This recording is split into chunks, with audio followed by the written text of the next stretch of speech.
Right. Good evening, everyone, and welcome. My name is Laura, and I am the Manager of Preservation and Outreach of Friends. Friends is an almost 40-year-old organization dedicated to the preservation and celebration of the architectural legacy, livability, and sense of place of the Upper East Side. Some quick instructions before I introduce tonight's speaker. Please do not turn your videos on. We will turn it off if it's on.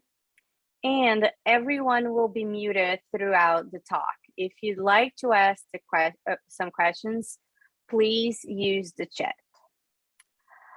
Joshua is a geographer and writer. He has written a handful of books and also for the New Yorker, the New York Times, and many other publications. His work often focuses on place and race, and in his Names of New York book, he explores the power of naming to shape experiences and our sense of place, something that we strive to preserve at Friends. In place names like stories, and we'll hear a few of them tonight. Joshua? Hey, hi, everyone. Thank you, Laura, for the kind introduction. Thank you for having me here. Delighted to be here connecting with Friends of the Upper East Side. I'm across the park on the west side, but I bear only affection for the other side of the city. And so delighted to be here talking about this new book. Essentially what I'll do is just talk for 20 minutes or so about sort of what went into this project, and then I'll read just a few paragraphs from it, just touch on some of the themes that I look at, and obviously delighted to talk with everyone about whatever questions or thoughts you have. So let me just start this up. I trust you can see that. Just one moment. Okay, wait for the start. All right, excellent. I think that's working. Great. So this book, as you heard, is really a kind of a meditation on place names, on how they shape our sense of place, on what they do, how they mold our minds. But really, it's also, of course, just a sort of love letter to the city that we share, to the layers of history in this place, and to the words that sort of let us access those layers. And so one of the sort of key inspirations for this book is a book from way back in the 1940s, recently released by New York Review Classics, a book by George Stewart called Names on the Land. It's this wonderful kind of ode to the place names of America, of the United States, all across the country, from this coast to out west. It's sort of born of that New Deal kind of Depression era moment of Americana, or sort of love for thinking about American history. And in this book, George Stewart says, among other things, he says, in older countries, the story of naming was lost in the ancient darkness. But in the land between the two oceans, much of the record could still be read. Who gave the names and when, and even why one was chosen rather than another. And one of the things he's getting at there, right, is that for those of us who love place names, otherwise known as toponymy, that's the kind of technical term, right? In many parts of the world, it's often this sort of big guessing game, a real sort of Herculean feat to kind of get at sort of where a name comes from. Since you're going back centuries and millennia, often names are sort of go through different languages. Even the name of New York itself, right, comes from initially a Celtic word that means place of the yew tree, becomes a Viking word, becomes a Latin word, right? Until finally we have York. But it takes a lot of sort of detective work to figure that out. Whereas in the US, right, many of the names are clear. We sort of know, or at least can access the history of where they came from. In this book, of course, I get into a lot of the sort of indigenous history of New York.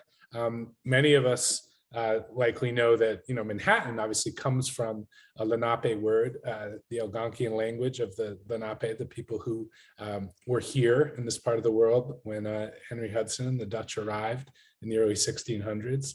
But there are so many others, right? Manhattan, by the way, you may have learned it means island of hills. Our best guess at this point is that it probably means place where we gathered wood for bows and arrows in the Lenape language.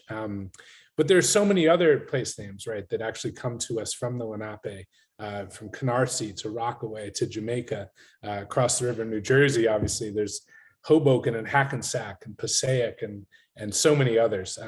So I get into sort of the etymologies of these, the sort of work that people are doing to uncover sort of the etymologies of these place names, but also to sort of revive the language, because the Lenape did not die out.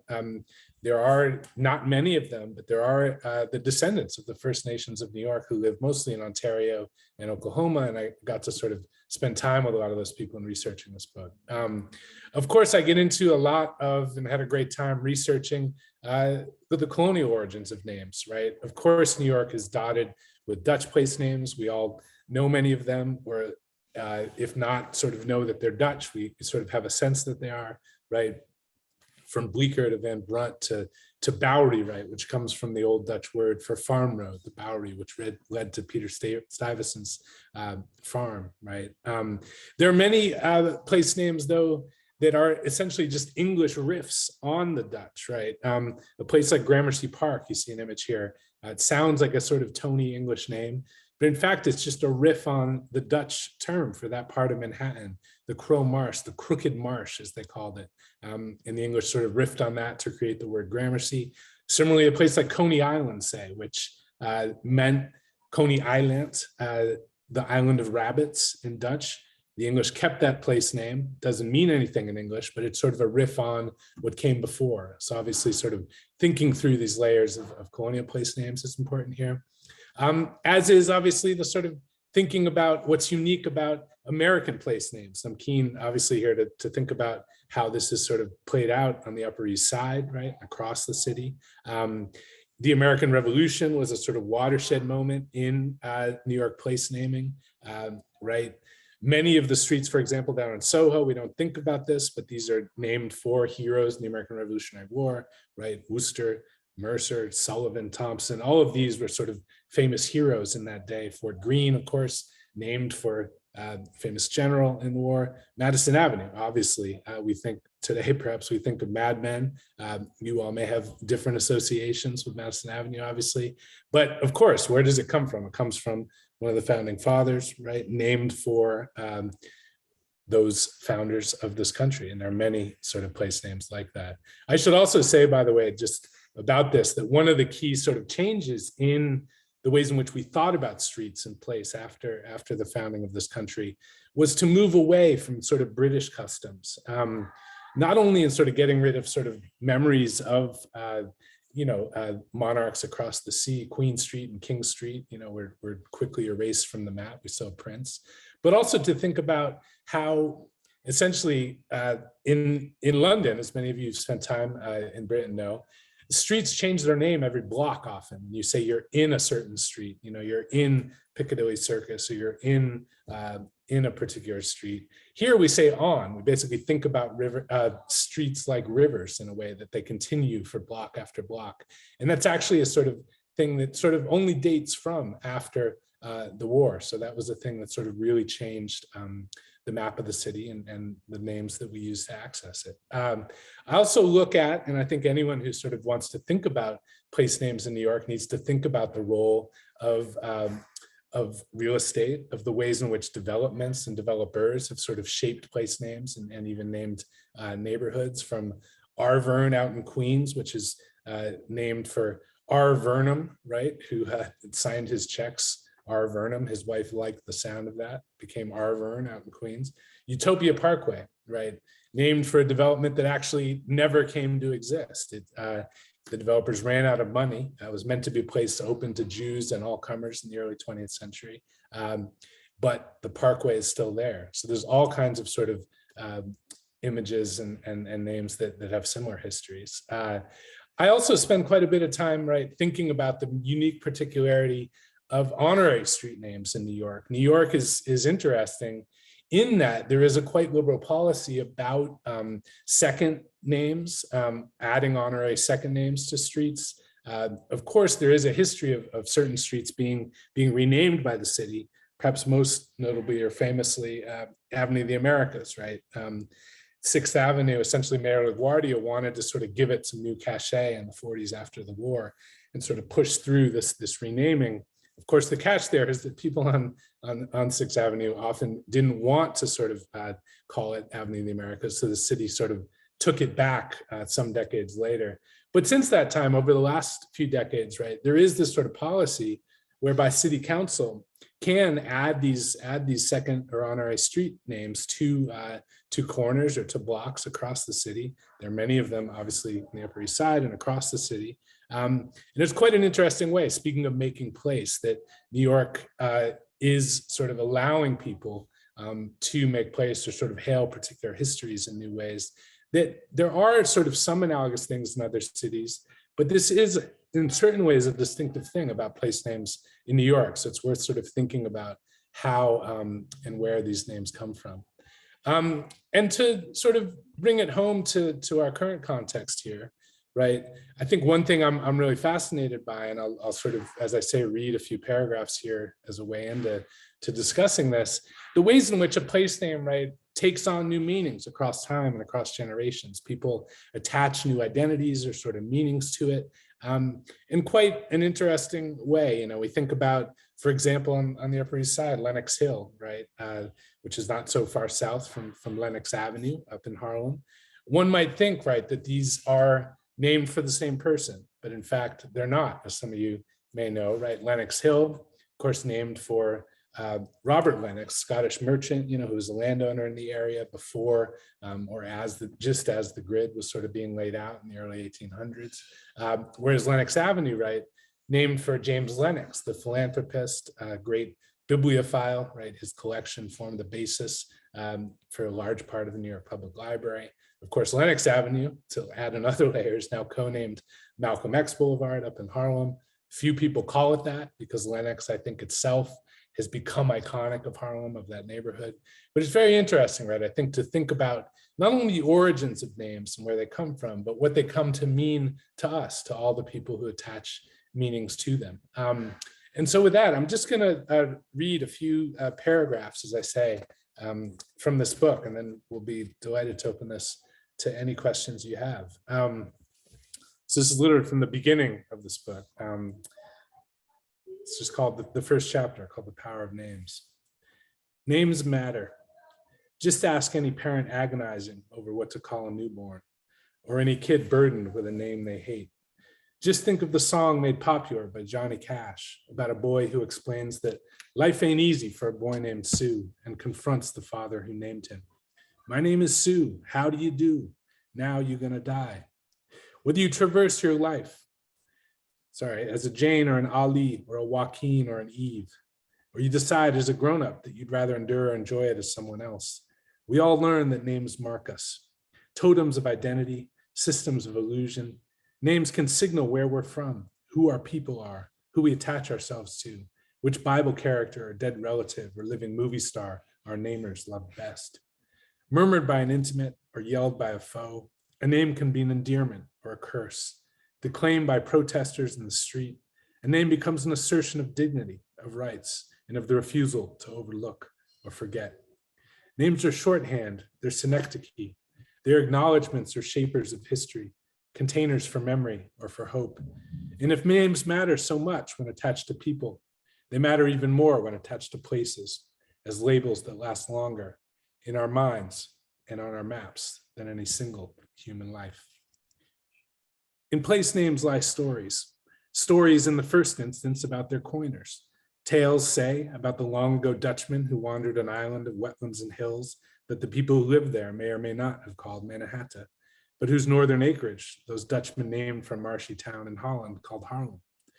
Then there are also stories about the complex or contradictory processes by which certain labels come to be recognized as official. Stories about how people, singly or in groups, attach certain attributes to place names that grow iconic of, for example, as with 20th century Harlem, Black culture and pride. And stories too about all the ways that such words thus do much more than merely label location, about how these words and their rhythm and sound and how they look rendered in Roman letters or affixed on street signs and maps shape our sense of place. Gettysburg, Attica, Stonewall, Rome, Wall Street, Main Street, Alabama, Prague, Malibu, Beirut, Boca Raton, Place names can summon worlds and evoke epochs in just a few syllables. They have the power not merely to locate experience, but to shape it. Not merely to label the locales to which they refer, but also in some mysterious and beautiful way to become part of them, as the righty Henry Porter put it. Portals through which to access the past. Place names are also a means to re-examine, especially in times of ire and tumult, what's possible. And nowhere is this more true than in a great city. The place, Yifu Tuan wrote, that can be seen as a construction of words as much as stone. Cities are monuments to civilization. They're contensors of experience and creators of encounter. They're nothing if not generators of tales. So that's a little bit about why I care about place names. I was moved to write a book about them in the city that we all love, or at least live in. So anyway, I'll leave it there in terms of my brief remarks, and delighted to answer any questions that folks may have. Thank you, Josh. As a reminder, if you'd like to ask a question or ask about your favorite name, do so in the chat. We have some questions, and I'm looking at the book right here because I have my own copy, and I love it. And I noticed that you have 11 pages of very tiny letters of the index of all the names that you cite on this book. And it's just like so many that I think that the question that I'm going to ask is going to be maybe a difficult one to answer, or maybe a very easy one to answer. Is, do you have a favorite name? Oh gosh, see, that's a question I should anticipate and have. There is an index, full of all the place names. I insisted on that with the publisher. I said, no, I don't want a regular index. We should just index all the place names. But here, I'll give you one that I love. There are many I love, but Buttermilk Channel. It sounds like, something out of Candyland or something, but it's sort of the bit of water between Governor's Island and Red Hook in Brooklyn. And part of why I love Buttermilk Channel, I love that part of the city and being on the water there, but it's a great sort of example of the different stories that can emerge as to why or where a name comes from. So one of the theories about Buttermilk Channel is that at low tide, cows could cross between Brooklyn and Governor's Island, and so it's sort of associated with cows once upon a time. It's much deeper now. But the more poetic version is that farmers crossing that little bit of water to bring their milk to market in Manhattan. The joke was that the water was so rough and so choppy that sometimes the milk would get turned to butter, which is maybe a fanciful notion. But anyway, you start scratching the surface of many of these place names and you find all kinds of stories like that. That is so great. I read that part on the book and I thought it was very interesting. And on the same line of favorite names, during your research, did you actually, let me rephrase that. During your research, what was the most interesting story behind a name, like the most significant, and also the one that maybe touched you the most? Yeah, well, no, there are infinite numbers there, right?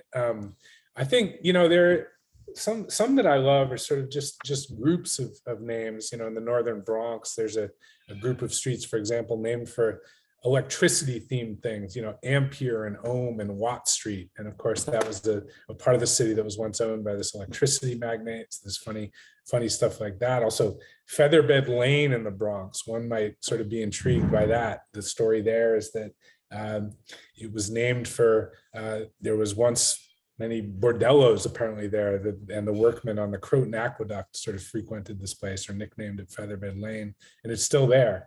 And so it's funny the ways in which these names can sort of arise from very particular sort of strange moments in history, but the names sort of stick. But I will say, I think that another of my favorites for sure is, well, let's see.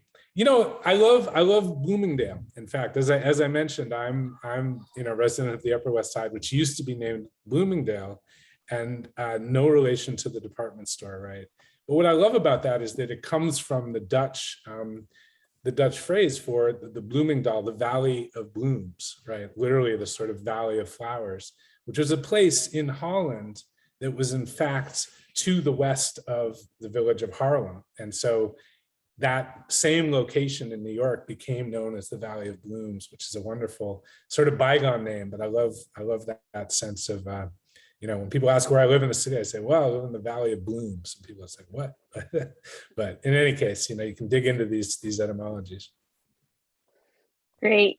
And this fact that New York City, a lot of streets are getting second honorary names is quite interesting. And we have a couple of questions about that. Yeah. First is a more technical one. And I'm wondering if you know a little bit about the process of doing that, of how involved is the community in this process and everything. Yeah, no, it's a great question. And essentially the answer is that the law changed, this local law that went into effect back in the 1990s, in fact. And it was really essentially, sadly, in a way, after 9/11 that community boards and city council people really started taking advantage of it and wanting to sort of add names of people who either lost their lives on that day or other people that folks have wanted to celebrate. And so essentially now the process is essentially local community boards, right? You can essentially can bring stuff to their city council people. But basically city council persons, whoever that is, wherever you are, have a great deal of power to essentially bring a few names to the city council every year. The city council does something like 200 a year at this point. And they sort of get passed. It's very rare that someone will raise an objection as to a particular name. So you can essentially, I think the first step is you go through your local community board, but also if you have a relationship or entree or just want to suggest something to your local city council person, that's how this happens. And that's the only way that it happens. It doesn't come down now from on high, from the mayor's office or anything, though. I suppose if they wanted to do something, they could, but no, it comes from the community. And so that's why many of these names, are obviously celebrities or right down the street from where I live. You have Humphrey Bogart Place or all these other sort of, famous people, but many of them are just beloved neighborhood people or people who played a role in preserving their communities or defending them. So that's a little bit of how it happens. And, I'd suggest people who are interested, obviously I have a whole chapter on this in the book, but there's a great website called oldstreets.com run by a guy called Gil Tauber, who's compiled all of the honorary streets. And so if you're curious about a particular name in your neighborhood, you can look there. That's great. I had no idea that they were doing that many per year. A lot, yeah. Yeah, and before I move on to my next question, I just would like to encourage everyone that is here that if you have a name on the Upper East Side or in the city that you've always wondered where it came from, just drop it on the chat and we'll try to get an answer from Josh. But moving back to this honorary names and new names, can you talk a little bit about how, the future when it comes to that? Do you foresee people using more honorary names or more name changes as the city evolves and grow? It's a great question. It's something obviously that sort of, is in the news as we kind of reckon with different histories in big ways. And that was honestly part of why I was excited and wanted to write this book now, because I thought there was a lot of attention being paid to names and what histories we celebrate and hide, right? And to my mind, I think, there is really important stuff that's happening in terms of changing certain names that celebrate people we maybe no longer want to celebrate. And I think that that's a good and fair thing for communities to do. I'm also, though, not someone who thinks that every name that sort of may give offense should be changed. I think that names can have many different meanings. And I think that sometimes names of, people, for example, in Brooklyn, there's 70 streets that are named for people who once owned slaves. And I think that it would actually be a mistake to change all those names. I think that they help us understand that history. And also those names, whether it's Nostrand Avenue or something else, have new meanings now. So I think that it's not a one size fits all thing, which is a kind of non-answer. But I think that it's important to sort of appraise these things one by one. I also think that anything that we can do to sort of forward the cause of celebrating place and sort of making histories visible, whether through honorary names or new monuments or public art, those are great things to encourage too. And I'm sure you're involved in some of that work, some of the people on the call. So that's a great thing too. And I agree with you with that. There's not one correct response to each one of those specific names. In your research, and the book is called Names of New York, but did you get to have an idea of how different naming in New York City is from other places in the country, or you didn't get to there? Yeah, no, it's a great question. I was going to say too, I saw one question in the chat, which I can address, about Gay Street, which is down in the West Village. And people often ask this, right, where that name comes from, because it happens to be actually in a part of the village, which has been sort of rich in its queer culture over recent decades. And in fact, Gay Street, it comes from centuries ago. It was named for, I can't give you the particular biography, but some worthier landowner in that part of Manhattan a couple hundred years ago. So it actually comes from some time ago. But anyway, I'm sure it's findable on the internet. It's just the name of a particular person's name.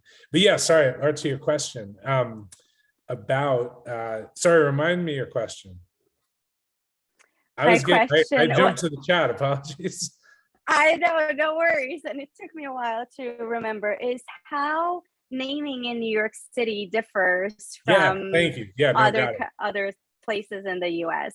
Got it, totally. Well, one of the ways, obviously every city in the US has its own particular colonial and post-colonial history. So of course, one distinctive thing here is all the Dutch names. I mentioned just a couple, but there are of course many more Dutch names, because this was New Netherland for a few key decades. The English, obviously, the sort of English riffs on the Dutch is particularly here. And so obviously you have more Spanish place names or more French place names elsewhere in the country. But the other thing I would say about New York is that I think because of its vitality and its sort of history and legacy as an arrival place, as a place for immigrants, and the churn of a great metropolis and sort of people coming through and making new meanings in the city and sort of adding their own touch or their own gloss on particular place names is a unique thing in New York, just because of the dynamism of it, for sure. And also absolutely just this thing that I spoke of about, about allowing for honorary names, that New York actually has a much more liberal policy around that. And I think part of it is that New Yorkers, by and large, I think this city, is in love with the idea of itself, is in love with sort of New York, right? And so we like to think about the great things that happened on every corner. So that's actually a unique thing about New York, for sure. That's great. Somebody dropped in the chat the name of the Gay Street guy, which is Sidney Howard Gay. And excellent. There you go. And he was an abolitionist. Thank you, Jeffrey. Yeah. And now one question that is we're very curious within Friends.